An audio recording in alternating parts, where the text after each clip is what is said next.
नमस्कार दोस्तों, मैं आदित्य आप सभी लोगों का स्वागत करता हूं अपनी YouTube channel let's go technical में। तो आज की वीडियो काफ़ी इंटरेस्टिंग होने वाली है क्योंकि आज इस वीडियो के अंतर्गत आपको बताया जाएगा कि एमएस वर्ड के अंतर्गत आपको कोई रिज्यूम बनाना हो, तो उसको कैसे बनाया जा सकता है। एक प्रोफेशनल लेवल का रिज्यूम बनाने के लिए क्या करना पड़ेगा और उसका क्या-क्या टेक्निक्स होते हैं, क्या-क्या रूल्स रेगुलेशंस होते हैं, जिसके आधार पे आप एक अच्छा-सा एक प्रोफेशनल लेवल का रिज्यूम जो है तैयार कर सकते हैं। यदि मेरे चैनल पे आप नए हो तो मेरे चैनल को सब्सक्राइब करना ना भूलें, साथ में बेल आइकन को ज़रूर प्रेस करें ताकि लेटेस्ट वीडियो की नोटिफ़िकेशन आपको मिलती रहे। तो चलिए स्टार्ट करते हैं आज की इस वीडियो को। तो यहाँ पे देख सकते हैं एक रिज़्यूम मैंने बना के रखा हुआ है, एक रिज़्यूम का टेम्परेरी फॉर्मेट बना के रखा हुआ है। अगर आपसे बता दिया जाए कि आपको एमएस वर्ड में जो है एक रिज़्यूम बनाना है, तो उसको बनाने का तरीका क्या होता है, किस तरीके से बनाया जाता है, वो टोटल जानकारी आपको इस वीडियो में मिलने वाली है, ठीक है? तो प्रीव्यू के तौर पे आप देख ही सकते हैं कि यहाँ पे एक रिज्यूम बना के रखा गया है और सारी चीज़ें डिटेल जानकारी दी जाएगी कि कैरियर ऑब्जेक्टिव क्या होता है, एकेडमिक क्वालिफिकेशन क्या होता है और इसको बनाने का क्या-क्या टेक्निक्स होते हैं। और कोई ज़रूरी नहीं है कि जो रिज्यूम का फॉर्मेट ये है, इसी तरीके से आप कोई रिज्यूम बनाएँ, आप कुछ भी बना सकते हैं, अलग-अलग फॉर्मेट बना सकते हैं, जो भी आपके लिए जो आपके लिए सूटेबल हो, जो डिज़ाइन आप चाहते हो, उसको आप चूज़ कर सकते हैं। ठीक है? तो यहाँ पे मैंने एक न्यू पेज लेना चाहा तो मैंने कंट्रोल एन कर दिया, एक ब्लैंक पेज आ गया।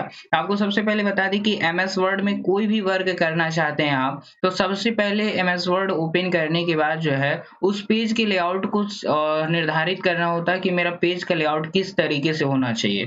ठीक है? आपको बता दें कि सबसे पहले आपको पेज का लेआउट तय करना पड़ता है, पेज की लेआउट निर्धारित करनी पड़ती है। आप देख सकते हैं कि यहाँ पे कोई भी डेटा हम तैयार करेंगे, रिज़्यूम ही तैयार करेंगे। तो यहाँ पे जब रिज़्यूम मैं तैयार करूँगा, तो देख सकते हैं मेरा इंसर्शन पॉइंट यहाँ पे ब्लिंक कर रहा है। यानी अगर मैं कुछ लिखना यहाँ से स्टार्ट किया, तो इतना स्पेस इधर छूटा रहेगा, इतना ऊपर स्पेस छूटा रहता है। तो ये अच्छा नहीं लगता है, इसको मैं थोड़ा-सा और कम करना चाहता हूँ। यहाँ पे आएँगे तो एक मार्जिन्स ऑप्शन मिलेगा, इस पे आप क्लिक कर दीजिएगा। क्लिक करने के बाद या तो नैरो पे क्लिक कर दीजिएगा, ऑटोमेटिक ये क्या करता है मार्जिन को कम कर देता है। अगर आप इससे भी कम करना चाहते हैं तो आपके ऊपर डिपेंड करता है, आप चले जाइए कस्टम मार्जिन में और कस्टम मार्जिन में जाने के बाद यहाँ पे 0.5 सेंटीमीटर कर दीजिएगा और कर दीजिएगा ओके। तो उसी के अकॉर्डिंग जो है आपका मार्जिन एरिया सेट हो जाता है। अब देखिए आप जो भी लिखेंगे तो इसके लेफ्ट साइड इतना स्पेस रहेगा, टॉप साइड इतना रहेगा। तो जो भी मेरे लिए सूटेबल रहेगा मैं उसका यूज़ कर लेता हूँ। इसके बाद आगे बढ़ते हैं, तो इसके बाद मुझे क्या चूज़ करना पड़ता है, पेज की साइज़ निर्धारित करनी पड़ती है कि जो भी मैं काम करूँगा, तो मान लिया मैंने A4 साइज़, तो A4 साइज़ पे हो गया। तो पेज की लेआउट निर्धारित करने के बाद आपको चले जाना है। जैसे कभी-कभी ज़रूरत ये पड़ जाती है कि रिज़्यूम जो है कॉलम के फॉर्मेट बनाया जाता है, इसे लेफ्ट वाले पे कर देते हैं। इधर थोड़ा-सा पतला-सा लाइन रहता है और इधर जो है थोड़ी-सी चौड़ी रहती है। इसको कम या ज़्यादा भी किया जा सकता है, ये तो आपके ऊपर डिपेंड करता है। फिर मैं आगे बढ़ता हूँ, तो इसको फिलहाल मैंने क्या कर दिया 1 कर दिया। तो उसके बाद मुझे डिज़ाइन टैब में जाना है। जैसे मान लीजिए इस वाले रिज़्यूम फॉर्मेट में आ रहे हैं, तो देख रहे हैं कि चारों तरफ क्या लगा हुआ है, बॉर्डर लगा हुआ है। तो बॉर्डर लगाने के लिए मुझे करना क्या पड़ेगा, तो बॉर्डर जैसे लगा हुआ है, इसमें देख सकते हैं ब्लैक कलर का बॉर्डर लगा हुआ है। सेम यही चीज़ आपको इस रिज़्यूम में लगाना है, तो आप चले जाइएगा डिज़ाइन टैब में। डिज़ाइन टैब में जाने के बाद यहाँ पे बॉर्डर्स ऑप्शन पे जाइएगा, बॉक्स पे क्लिक कर दीजिएगा। यहाँ से बॉर्डर का स्टाइल कोई चूज़ कर लीजिएगा। तो मान लीजिए मैंने यही स्टाइल चूज़ कर लिया और कलर भी सेम रहने देते हैं और कॉलम की विड्थ जो है बढ़ाना चाहते हैं तो बढ़ा सकते हैं, जो भी बॉर्डर रहेगा। तो यहाँ पे देख सकते हैं बॉर्डर लग के आ चुका है। अब यहाँ पे मुझे क्या करना है रिज़्यूम। एक और चीज़ ध्यान दीजिएगा, यहाँ पे जो टाइटल दे रहा है ना, यहाँ पे रिज़्यूम हो सकता है और सीवी करिकुलम बाइट हो सकता है या बायोडाटा हो सकता है। सबका अपना-अपना काम होता है। अगर रिज़्यूम है, काम करने का एक्सपीरियंस नहीं है तो आप रिज़्यूम लिखिए। सीवी लिख सकते हैं। अगर आप शादी-विवाह के लिए डेटा तैयार कर रहे हैं तो रिज़्यूम की जगह पर बायोडाटा लिखिएगा और उसके अंतर्गत सारी डिटेल जो है तैयार करके रख दिया जाता है। तो फिलहाल रिज़्यूम आपको बताना है तो बायोडाटा को साइड करते हैं। यहाँ पे मुझे क्या करना है, इंसर्ट टैब में आ जाना है। इंसर्ट टैब में आने के बाद यहाँ पे शेप्स लीजिएगा, एक शेप्स लेने के बाद यहाँ पे एक रेक्टेंगल शेप्स ले लीजिएगा और यहाँ पे आप क्या करिएगा, एक शेप्स को ड्रॉ कर लीजिएगा। अब शेप्स बनाने का तरीका क्या है, इसको ड्रॉ करते हुए जो है ऐसे राइट साइड तक जाइएगा और यहाँ पे जो है एक शेप्स बना के रख लीजिएगा। ठीक है, तो यहाँ पे देख सकते हैं मैंने एक टेक्स्ट बना लिया हेडिंग के तौर पे, और बनाने के बाद जो है मैं इस पे राइट बटन प्रेस करूंगा। प्रेस करने के बाद एक ऑप्शन देखिए यहाँ पे हाईलाइट होगा ऐड टेक्स्ट का, इसे क्लिक करेंगे तो देख सकते हैं यहाँ पे ऐड टेक्स्ट आ चुका है। अब यहाँ पे मुझे करना क्या है, लिखना है। तो मैंने लिख दिया यहाँ पे रिज्यूम। अब रिज्यूम लिखने के बाद जो है इसको थोड़ा सा बोल्ड रखना है, तो मैं इसको क्या करूंगा, सिलेक्ट कर दूंगा, और सिलेक्ट करने के बाद होम टैब में जाइएगा तो यहाँ से मैंने बोल्ड कर दिया। ठीक है, अगर मैं इसकी साइज को बढ़ाना चाहता हूँ तो साइज भी बढ़ा दिया। अगर इसका मैं फंट स्टाइल भी बदलना चाहता हूँ, यहाँ से फंट स्टाइल भी मैं बदल सकता हूँ। जो भी स्टाइल मुझे अच्छा लगेगा उस स्टाइल को मैं चूज कर लूंगा, और फंट की साइज और बढ़ाना हो तो और बढ़ा सकते हैं, बट यहाँ थोड़ी सी इसकी हाइट को मुझे क्या करना पड़ेगा, बढ़ाना पड़ेगा। अब ये हो गया, तो देख सकते हैं नीचे की हाइट कम दिख रही है, ऊपर की ज्यादा दिख रही है। तो यहाँ पे जाइएगा, remove space after paragraph option का यूज करिएगा, और ये टोटल चीजें जो है खत्म हो जाती हैं। अब ये करने के बाद मुझे क्या करना है, उसके बाद देखिए इसको मुझे क्या कर लेना है, थोड़ा सा सेट कर लेना है। इसको मैं थोड़ा सा टॉप मतलब चारों तरफ की दिशा जो है बराबर कर दिया मैंने। बराबर करने के बाद जो है यहाँ पे नाम लिखना है, तो टेम्परेरी कोई भी नाम मैं लिखना चाहता हूँ। मान लीजिए यहाँ पे मैंने टाइप कर दिया एग्जाम्पल के तौर पे आदर्श। ठीक है, यहाँ पे मैंने टाइप कर दिया आदर्श कुमार। ठीक है, अब यहाँ पे आदर्श कुमार टाइप करने के बाद फिर इंटर कर दिया मैंने। इंटर करने के बाद एक बार टाइप करिएगा, और मोबाइल नंबर मैं लिखना चाहता हूँ, तो मोबाइल नंबर ऐसे मैंने लिख लिया कुछ भी, 2 2 4 2 6 2 8 2 10, तो 10 डिजिट का मैंने मोबाइल नंबर लिखा, फिर टाइप कर दिया। फिर यहाँ पे कुछ और बनाना चाहते हैं, जैसे आदर्श ऐसे टेम्परेरी कुछ लिख दिया @gmail.com कर दिया। ठीक है, यहाँ पे ये हो गया, फिर मैंने इंटर कर दिया। अब देख सकते हैं यहाँ पे एक कैपिटल है, इसको तो मैं छोटा कर देता हूँ, और ये जो हाइपर लिंक दिखा रहा है इसको मैं राइट बटन प्रेस करूंगा और रिमूव हाइपर लिंक पे क्लिक कर दूंगा, ये भी खत्म हो जाएगा। नेक्स्ट यहाँ पे देखते हैं, फिर नेक्स्ट जगह पर आपको क्या लिखना है, एड्रेस लिखना है। तो एड्रेस में आप ऐसे लिख सकते हैं विलेज पोस्ट इस तरीके से, या कोई हाउस नंबर से आप लिखना चाहते हैं कि हाउस नंबर क्या है, होम नंबर क्या है। यहाँ पे मैंने लिख दिया एग्जाम्पल के तौर पे हाउस नंबर, सॉरी यहाँ पे मैंने लिख दिया हाउस नंबर। ठीक है, यहाँ पे हाउस नंबर यहाँ पे 35 लिख दिया मैंने, और फिर यहाँ पे कुछ और लिख देते हैं, जैसे मान लीजिए बेतिया,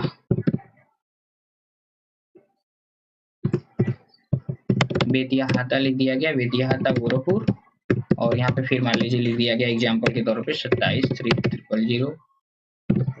ठीक है, अब ये कर दिया गया। फिर यहाँ पे लिख दिया गया और यूपी, एग्जाम्पल के तौर पे चलते हैं, यहाँ पे मैंने यूपी लिख दिया। यूपी लिखने के बाद यहाँ पे जो है आप कुछ भी लिखना चाहते हैं लिख सकते हैं, इंडिया लिखना चाहते हैं इंडिया लिख सकते हैं, मतलब कुछ भी आप ऐसे एड्रेस टाइप कर दीजिएगा। अब ये टाइप करने के बाद मुझे करना क्या है, टाइप करने के बाद मुझे यहाँ पे क्या करना, मोबाइल नंबर का साइन लेके आना है, और यहाँ पे ईमेल का साइन लेकर आना है, फिर से यहाँ पे एड्रेस का साइन लेकर आना है। तो उसके लिए मुझे क्या करना है, इंटरनेट कनेक्टिविटी सबसे पहले होनी चाहिए आपके लैपटॉप में। ये करने के बाद जो है आप चले जाइएगा यहाँ पे इंसर्ट टैब में, और इंसर्ट टैब में एक ऑप्शन दिखेगा आइकन का, आइकन पे क्लिक कर दीजिएगा। क्लिक करने के बाद जो है यहाँ पे वेट थोड़ा सा कर लीजिएगा। वेट करने के बाद यहाँ पे एक सर्च बॉक्स आ जाएगा, तो सर्च बॉक्स में आपको जिसका आइकन चाहिए वो आइकन का नाम टाइप कर दीजिएगा। जैसे मान लीजिए मुझे कॉल का आइकन चाहिए, तो मैंने कॉल कर दिया। यहाँ देखिए कॉल का बहुत सारा, मान लो फोन का साइन चाहिए था, मुझे फोन कर दिया, तो यहाँ पे चेक मार्क लगा के छोड़ दीजिएगा, फिर आगे बढ़ जाइएगा। फिर मुझे किसका चाहिए, होम का चाहिए, तो होम का बहुत सारा साइन है, तो इसको भी मैंने चूज कर लिया। होम के बाद जो है आपको किसका चाहिए, ईमेल का हो ही गया है। ठीक है, यहाँ पे ईमेल कर लेते हैं। ठीक, यहाँ पे ईमेल बॉक्स ले लीजिए कोई भी जो आपके लिए सुटेबल हो, मैंने ये ले लिया। टोटल 3 है, इसको मैंने इंसर्ट कर दिया। एक ही बार इंसर्ट हो जाएंगे, तो इसको सिलेक्ट करने के बाद आप आ जाइएगा फॉर्मेट टाइप के टेक्स्ट रैप में, यानी वर्ड रैप में। यहाँ पे इन फ्रंट आप टेक्स्ट कर देंगे, इसको भी सिलेक्ट करेंगे, फिर इसको भी मैं क्या कर दूंगा, इन फ्रंट ऑफ टेक्स्ट कर दूंगा। फिर इसको भी मैं सिलेक्ट करूंगा और यहाँ पे कर देंगे इन फ्रंट ऑफ टेक्स्ट। उसके बाद क्या करना, सबसे पहले फोन का साइन लगाना है, तो फोन के साइन के छोटा कर लेंगे, ऐसे कार्नर से जाएंगे और इसको क्या कर लेंगे, छोटा कर लेंगे। छोटा करने के बाद इसको यहीं पे क्या कर देंगे, एडजस्ट कर देंगे। थोड़ा सा इसको जूम कर लेते हैं ताकि अच्छे से विजुअल रहे, तो इसको मैंने जूम कर लिया। अब जूम करने के बाद फिर मुझे किसकी जरूरत है, ईमेल का, तो ईमेल को भी यहाँ पे एडजस्ट करना है। इसकी साइज को मैंने क्या कर लिया, छोटा कर लिया। कॉर्नर पे जाइएगा और यहाँ से जो है इसको मूव करके साइज इसका छोटा कर लीजिएगा, आसानी से एडजस्ट होकर आ जाता है। तो यहाँ पे हम छोटा कर ली और यहाँ पे मैंने इसको भी सेट कर लिया। अब सेट करने के बाद यहाँ पे आ जाते हैं, होम का जो साइन बना हुआ है इसको भी मैं क्या करूंगा, छोटा कर लूंगा, और भी थोड़ा सा छोटा करना है, इसको छोटा कर लिया गया, और ये होम का साइन भी यहाँ पे लग जाएगा, जिससे आपको पता चलता रहेगा कि यहाँ पे क्या क्या चीजें लिखी गई हैं, तो आसानी से इसको आप समझ सकते हैं जो भी है। अब इसके बाद इसको मैं छोटा करूंगा, छोटा कर लेते हैं थोड़ा सा पेज को। पेज को छोटा करने के बाद मुझे और क्या करना है, मुझे यहाँ पे जो है एक लाइन लगानी है। तो लाइन लगाने के लिए मुझे करना क्या पड़ेगा, उसके लिए मुझे आ जाना है इंसर्ट टैब में। यहाँ पे सॉरी, यहाँ थोड़ा सा छोटा हो गया। छोटा करने के बाद इंसर्ट टैब में आ जाना है। इंसर्ट टैब में जाने के बाद शेप्स पे जाएंगे और शेप्स पे जाने के बाद यहाँ पे एक लाइन वाला शेप्स चूज कर लिया जाएगा। लाइन वाला शेप्स ले लीजिएगा और यहाँ पे जो है आपको शिफ्ट बटन होल्ड करना है, लेफ्ट बटन प्रेस करके ऐसे राइट साइड जो है मूव कर देना है। मूव करेंगे तो यहाँ पे एक लाइन जनरेट हो जाता है और ये करने के बाद मुझे जाना है शेप्स आउटलाइन पे और यहाँ पे आउटलाइन का कलर जो आप लेना चाहते हैं, मान लीजिए हमने रेड कलर लिया और फिर इसी पे क्लिक करेंगे और इसके विड्थ को थोड़ा सा क्या कर लेंगे, इंक्रीज कर लेंगे। अब ये इंक्रीज हो गया, फिर आ जाते हैं नीचे इसके। अब नीचे इसके आएंगे तो फिर थोड़ा सा बैक स्पेस करके अब यहाँ से मुझे लिखना स्टार्ट करना। क्या लिखना क्या है, यहाँ पे सबसे पहला आपका हेडिंग क्या रहता है रिज्यूम के अंतर्गत, तो हम कैरियर ऑब्जेक्टिव को लेके चलते हैं कि सबसे पहले हम यहाँ पे क्या लिखना चाहते हैं, कैरियर ऑब्जेक्टिव लिखना चाहते हैं। तो यहाँ पे मैं टाइप कर दिया कैरियर ऑब्जेक्टिव, ठीक है। यहाँ पे ऑब्जेक्टिव लिखने के बाद जो है हम चाहते हैं इसमें सेमी कॉलन का साइन लग जाए, फिर स्पेस करिएगा, बीच में हाइफनेशन लगा दीजिएगा, इंटर कर दीजिएगा। अब ये कैरियर ऑब्जेक्टिव का मतलब क्या होता है, अपने उद्देश्य को टाइप कर दीजिए। आप कंपनी को किस तरीके से हैंडल करेंगे, कैसे काम करेंगे, आपका मोटिवेशन क्या है, आप क्या अचीव करना चाहते हैं, तो उसी में कंपनी का और अपना जो है अट्रैक्टिव लाइन्स लिख दिया जाता है, यानी इंप्रेसिव लाइन लिख दिया जाता है ताकि उसको अच्छा लगे। अब आपके ऊपर डिपेंड करता है कि जो आपने लिखा है उस तरीके से आप काम कर रहे हैं कि नहीं कर रहे हैं, वो आपके ऊपर डिपेंड करता है। तो यहाँ पे कैरियर ऑब्जेक्टिव मैंने ऑलरेडी टाइप करके रखा हुआ है, तो इसको मैं कर लिया सिलेक्ट और सिलेक्ट करने के बाद कंट्रोल सी कर लेते हैं। कंट्रोल सी करने के बाद आ जाएंगे यहाँ पे और इसको मैंने कर लिया कंट्रोल भी, ये पेस्ट होकर आ चुका है। अब कैरियर ऑब्जेक्टिव देखिए लिखा है ना, to have a career in a professional organisation and put all my effort, ठीक है। तो ग्रोथ करने के लिए जो है जितना एफर्ट हम लगा सकते उतना लगाएंगे और उसके लिए मुझे वर्किंग एक्सपीरियंस जहाँ पे होगा, वर्किंग नॉलेज जहाँ पे मिलेगी, उसका इन्वायरमेंट जो होता है अच्छा खासा होना चाहिए, तब हम अच्छे तरीके से काम करेंगे। यही सारी चीजें हैं। अब ये करने के बाद मुझे क्या लिखना है, यहाँ पे एकेडमिक क्वालिफिकेशन ऐड करना है। तो यहाँ पे मान लीजिए मैं क्या ऐड करना चाहता हूँ, एकेडमिक क्वालिफिकेशंस ऐड करना चाहते हैं, तो एकेडमिक क्वालिफिकेशन जो है यहाँ पे ऐड कर दीजिएगा। फिर वही है कॉलन का साइन, हाइफनेशन, इंटर कर देंगे। तो एकेडमिक क्वालिफिकेशन लिखने के लिए कई सारे तरीके होते हैं। पहला तरीका ये है कि नॉर्मली ऐसे लिख दीजिए कि कौन सा क्लास किस वर्ष पास किए हैं और कितना नंबर प्राप्त किए हैं, किस तरीके से क्या है। अगर आप ऐसे नहीं लिखना चाहते हैं तो उसके लिए आप क्या करिएगा, इंसर्ट में आइएगा, आप अलग अलग सेपरेट तरीके से बनाना चाहते हैं तो ऐसे कुछ कॉलम्स और रो बना दीजिएगा। यहाँ पे लिख दीजिएगा कि यहाँ पे बोर्ड क्या है, यूनिवर्सिटी क्या है, पासिंग ईयर क्या है, टोटल मार्क कितना है, परसेंटेज क्या है, अलग अलग कॉलम बना दीजिए, आसानी से फिल करते चले जाइएगा। इस तरीके से भी बनाया जा सकता है। तो फिलहाल मैं एकेडमिक क्वालिफिकेशन ऐड करना चाहता हूँ। यहाँ पे मैं ऑलरेडी टाइप करके रखा हुआ हूँ, इसको मैंने कर लिया सिलेक्ट और सिलेक्ट करने के बाद कंट्रोल सी कर लिया और इसको मैं यहाँ पे क्या कर दूंगा, पेस्ट कर दूंगा। तो अगर आप भी पेस्ट करना चाहते हैं, मतलब आप भी लिखना चाहते हैं, तो इस तरीके से क्या करिएगा, आप लिख लीजिएगा। तो यहाँ पे लिखेंगे तो आपको ऐसे मिल जाएगा, high school pass from UP board in 2012 with और 80% यानी 80%, इस तरीके से आप कर लीजिएगा। यहाँ पे आपका एकेडमिक क्वालिफिकेशन हो जाएगा, यानी जो एकेडमिक है, जैसे हाई स्कूल हो गया, इंटरमीडिएट हो गया, मास्टर डिग्री हो गया, मतलब पोस्ट ग्रेजुएट हो गया, इस तरीके से ऐड कर दीजिएगा। इसके बाद आपका कोई प्रोफेशनल डिग्री है या टेक्निकल क्वालिफिकेशन है और उसको भी आप ऐड करना चाहते हैं तो यहाँ पे जो है ऐड कर सकते हैं। मान लीजिए टेक्निकल क्वालिफिकेशन जो है आप ऐड करना चाहते हैं तो यहाँ पे भी ऐड कर सकते हैं।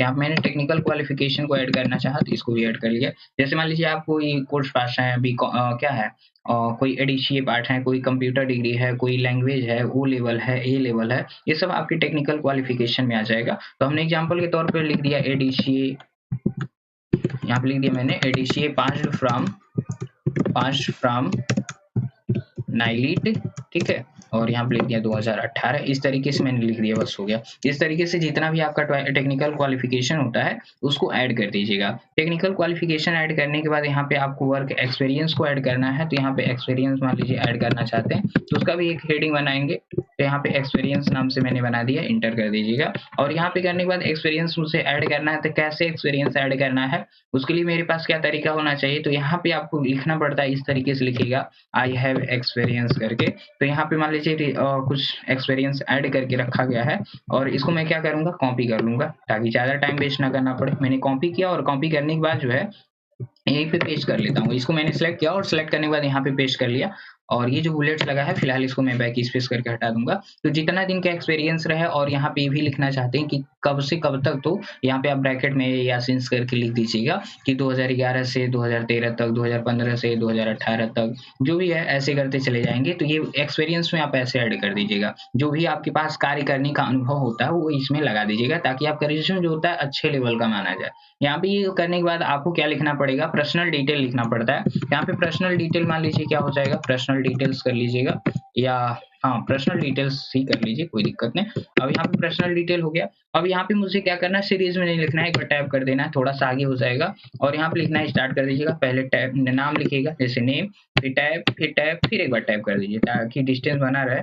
नेम क्या है, नेम जो भी आप लिखना चाहते हैं, तो मान लीजिए नेम था आपका आदर्श कुमार, ठीक है। अब ये हो गया, फिर इंटर करिए, फिर टैप करिए, फिर टैप करिए, फिर यहाँ से लिखना स्टार्ट करेंगे, क्या लिख देंगे, आदर्श नेम कर देंगे, फिर टैप करेंगे, फिर टैप कर देंगे, फिर टैप और यहाँ पे फादर्स नेम मान लीजिए यहाँ पे लिख दिया गया अजय कुमार, ठीक है। फिर मैंने इंटर किया, फिर टैप किया, फिर टैप किया, फिर यहाँ पे मदर्स नेम टाइप कर दीजिएगा, मदर्स नेम, फिर टैप, फिर यहाँ पे कॉलन का साइन दीजिएगा शिफ्ट के साथ, और फिर मान लीजिए यहाँ पे कुछ नाम दे दीजिएगा, एग्जाम्पल के तौर पर शीला लिख दिया गया, ठीक है। फिर आपका आ जाएगा DOB, तो यहाँ पे आप DOB टाइप कर दीजिएगा, यानी डेट ऑफ बर्थ, फिर टैप। ये टैप से क्या होता है, जो कॉलन का साइन में लगा रहे हैं ना, या जो भी मैं लिख रहा हूँ एकदम सीरीज में लिखाएगा और आपको ज्यादा टाइम वेस्ट करने की जरूरत नहीं पड़ती है, तो आपका अच्छे तरीके से जो है तैयार हो जाएगा। यहाँ पे मान लीजिए एग्जाम्पल के तौर पर मैंने टाइप कर दिया यहाँ पे कि 12 जून जो है इनका डेट ऑफ बर्थ है, 12 जून 1997, इस तरीके से हो गया। फिर यहाँ पे कुछ और ऐड करना चाहते हैं, मान लीजिए हम नेशनैलिटी ऐड करना चाहते थे, नेशनैलिटी कर दिए, और यहाँ पे मैं लिख दिया कि क्या है,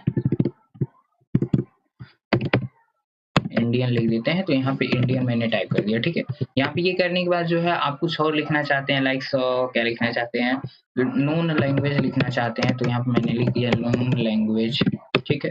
ये करने के बाद जो है फिर आप यहाँ पे जो है कॉलन का साइन दीजिए, यहाँ पे टाइप करिए, फिर इंग्लिश मान लीजिए ऐड करना चाहते हैं, नोन लैंग्वेज में इंग्लिश कर दिया मैंने, और यहाँ पे और कुछ हिंदी भी ऐड करना चाहते हैं, तो ऐड करके हिंदी, जो भी आप ऐड करना चाहते हैं ऐड कर लीजिएगा। यहाँ पे थोड़ा सा इसको कैपिटल लेटर में टाइप कर देते हैं, हिंदी हो गया, फिर इंटर कर दिया मैंने। फिर यहाँ पे और कुछ लिखना चाहते हैं, लाइक मैंने मैरिटल स्टेटस ऐड करना चाहा कि आप शादीशुदा हैं कि नहीं है, तो मैरिटल स्टेटस कर दिया गया। यहाँ पे अगर अनमैरिड है तो अनमैरिड लिख दिया जाएगा, मैरिड है नहीं है तो यहाँ पे अनमैरिड लिख दिया जाएगा। इस तरीके से ऐड कर देंगे डिटेल को। ऐड करने के बाद जो है लास्ट में आपको डिक्लेरेशन ऐड करना है, तो यहाँ पे मान लीजिए डिक्लेरेशन कोई टाइप किया गया होगा, इस डिक्लेरेशन को मैं सिंपली क्या करूंगा, कॉपी कर लूंगा, ठीक है। इसको मैंने सेलेक्ट किया यहाँ तक, और इसको मैंने कंट्रोल C कर लिया और इसको यहाँ पे लेकर आया, और यहाँ पे मैंने क्या कर दिया, पेस्ट कर दिया। तो इस तरीके से आप डिक्लेरेशन को पेस्ट कर सकते हैं। तो इसका थोड़ा सा फॉर्मेटिंग हम खत्म करना चाहते हैं, यहाँ पे क्लियर कर दिया गया, एकदम पहले जैसा हो जाएगा। तो इस तरीके से मैं क्या कर सकता था, एक रिज्यूम को तैयार कर सकता था। रिज्यूम तैयार करने के बाद जो है लास्ट में आपको क्या लिखना पड़ता है, यहाँ पे डेट लिखना अनिवार्य होता है। सॉरी, सबसे पहले प्लेस आता है कि कहाँ से आप लिख रहे हैं, तो मैंने प्लेस ऐड किया है, और यहाँ पे जो है डॉट डॉट करके जो है ये बॉक्स को ब्लैंक बॉक्स बना दिया। अब प्लेस करने के बाद यहाँ पे आपको डेट मेंशन करना होता है, फिर डॉट डॉट कर दीजिएगा, ठीक है। इस तरीके से हो गया। अब ये करने के बाद फिर आपको टैप करके थोड़ा सा आगे जाना, और यहाँ पे आपको लिख देना होता है सिग्नेचर, ठीक है। सिग्नेचर बॉक्स ऐड करने के बाद डॉट डॉट करके थोड़ा सा आगे लाइन बना दीजिएगा, ताकि आसानी से जो है यहाँ पे ऐड किया जा सकता हो। अब ये हो गया। अब इसको थोड़ा सा मैं छोटा करके आपको दिखाना चाहता हूँ। अब यहाँ पे मेरे रिज्यूम का भी फॉर्मेट बना है, लेकिन एडिटिंग पूरी बची हुई है, तो एडिटिंग अब करना है तो कैसे करेंगे। तो सबसे पहले देख सकते हैं कि इसमें मुझे नीड किसकी है, तो नीड के लिए मुझे क्या करना पड़ेगा,